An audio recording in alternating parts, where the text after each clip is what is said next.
नमस्कार, स्वागत है आपका। आप देख रहे हैं न्यूज नेशन। मैं हूं आपके साथ संजय यादव। यूक्रेन ने रूस पर बड़ा हमला किया। अमेरिका से मिली ATACMS मिसाइल से यूक्रेन ने क्रीमिया को दहला कर रख दिया है। निशाने पर था रूस का एयरबेस। एक के बाद एक यूक्रेन ने 4 मिसाइलें दागी, जिससे क्रीमिया में रूस का एयरबेस धुआं धुआं हो गया।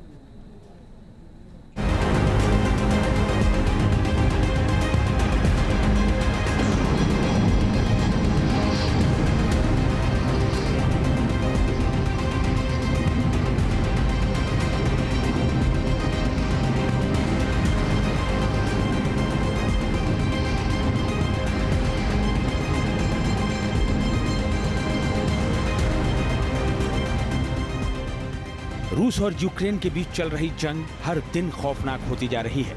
अमेरिका और पश्चिमी देशों से मिले हथियारों के दम पर यूक्रेन रूस को कड़ी चुनौती दे रहा है। न सिर्फ चुनौती दे रहा है, बल्कि रूस को अच्छा खासा नुकसान भी पहुंचा रहा है।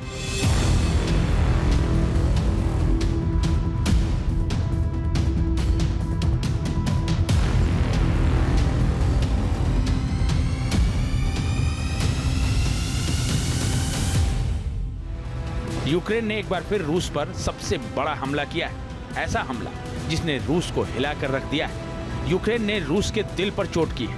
उसने क्रीमिया में हमला किया है।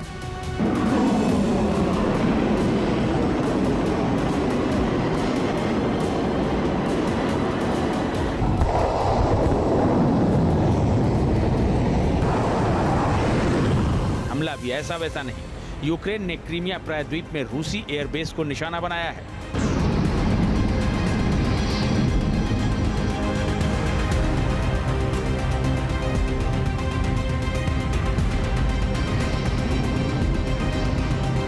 क्रीमिया पर यूक्रेन का खौफनाक हमला।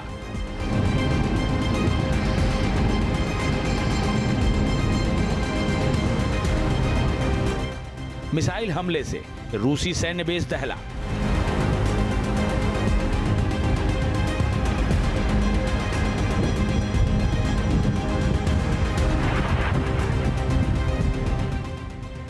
क्रीमिया में रूसी सैन्य बेस पर हमले के लिए यूक्रेन ने अमेरिका से मिली ATACMS मिसाइलों का इस्तेमाल किया।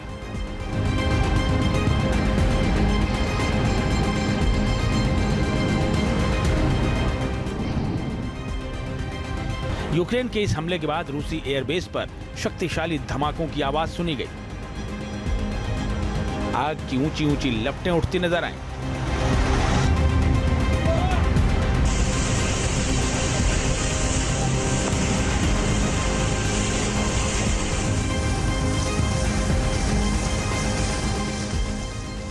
खबर है कि यूक्रेन के इस हमले में रूस के सैन्य बुनियादी ढांचे को अच्छा खासा नुकसान पहुंचा है।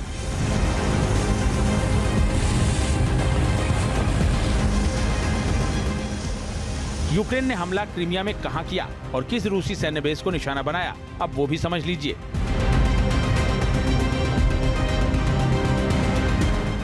यूक्रेन ने क्रीमिया के पश्चिमी समुद्री तट पर नोवोफेडोरिवका गांव के पास हमला किया। यूक्रेन ने क्रीमिया में साकी सैन्य हवाई अड्डे को निशाना बनाया। स्थानीय समय अनुसार सुबह 3 बजे के आसपास हमला हुआ और कम से कम 2 धमाकों की आवाज सुनी गई। दर्जन भर से ज्यादा छोटे छोटे धमाकों की आवाजें भी सुनी गईं। धमाकों के बाद 330 फीट ऊंची आग की लपटें उठती नजर आईं। हमले में एयरबेस पर बना एक गोला बारूद डिपो तबाह हो गया। बंकरों में रखी कई मिसाइलों ने भी आग पकड़ ली। हमले में रूस के 2 सैनिकों के घायल होने की खबर है।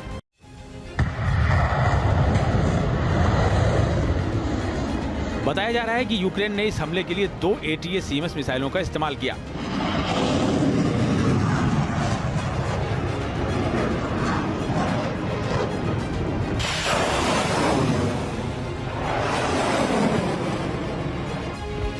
यूक्रेन के इस मिसाइल हमले के बाद धमाकों की आवाज नोवोफेडोरिवका और साकी हवाई क्षेत्र से लगभग 5 किलोमीटर दूर शेल्को बिचने गांव के पास तक सुनाई दी।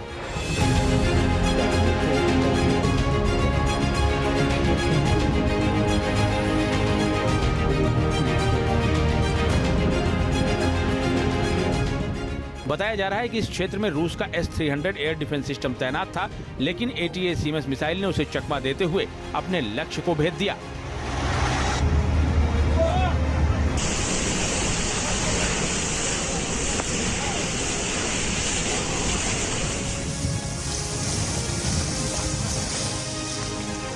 रूसी समाचार एजेंसियों के मुताबिक यूक्रेन ने 4 ATACMS मिसाइलें दागी थीं, लेकिन रूसी एयर डिफेंस सिस्टम ने उनमें से 2 को मार गिराया, वरना तबाही और बड़ी हो सकती थी।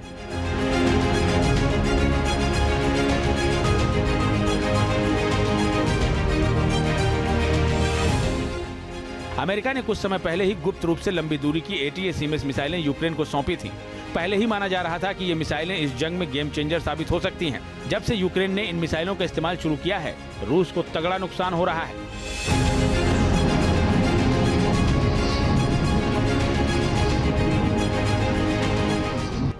यूक्रेन लंबे समय से ATACMS को लेने की कोशिश कर रहा था। ATACMS को M142 HIMARS artillery rocket system से लॉन्च किया जाता है।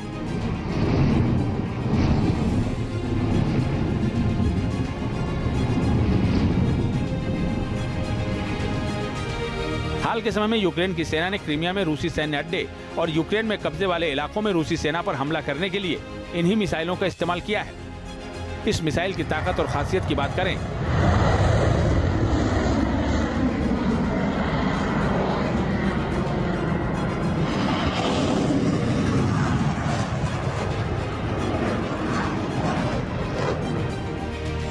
तो ये मिसाइल 3700 किलोमीटर प्रति घंटे की स्पीड से हमला कर सकती है।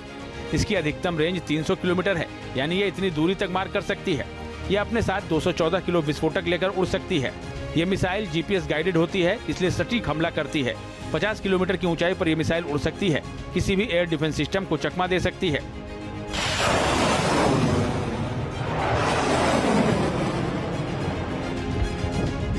यूक्रेनी फोर्स इसी अमेरिकी ATACMS मिसाइल से रूस की आन बान और शान क्रीमिया में तबाही मचा रही है।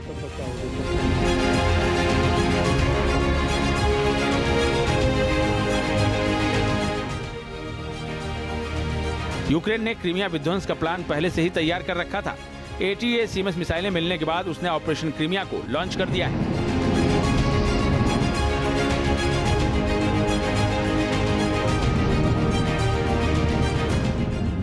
यूक्रेन क्रीमिया में लगातार ATACMS मिसाइलों से अटैक कर रहा है। हैरानी की बात यह है कि रूस के एयर डिफेंस सिस्टम यूक्रेन के इन हमलों को नाकाम नहीं कर पा रहे हैं। यूक्रेन के ATACMS आक्रमण लगातार सफल हो रहे हैं, जिससे रूस की मुश्किलें बढ़ी हुई हैं। Team news nation.